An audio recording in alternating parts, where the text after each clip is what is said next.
10th standard new text book geography weather and climate ദിനാന്തരീക്ഷ സ്ഥിതിയും കാലാവസ്ഥയും പാർട്ട് 12.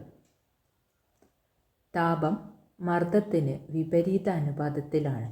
അതുകൊണ്ട് തന്നെ ഭൗമോപരിതലത്തിൽ ഏറ്റവും കുറഞ്ഞ അന്തരീക്ഷമർദ്ദം ഭൂമധ്യരേഖാ പ്രദേശങ്ങളിലും ഏറ്റവും കൂടിയ അന്തരീക്ഷമർദ്ദം ധ്രുവപ്രദേശങ്ങളിലും ആണ്.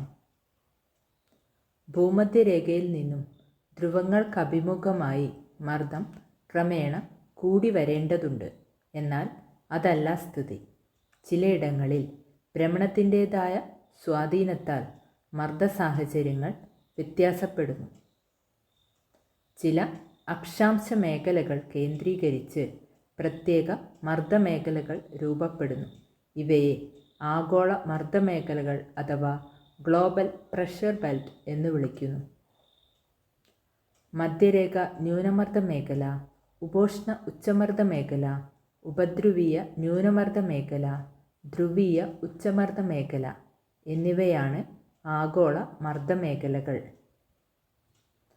സൂര്യതാപ സാഹചര്യങ്ങൾ മാറുന്നതിനാൽ ആഗോള മർദ്ദമേഖലകൾക്ക് ആപേക്ഷിക സ്ഥാനമാറ്റം ഉണ്ടാകുന്നു.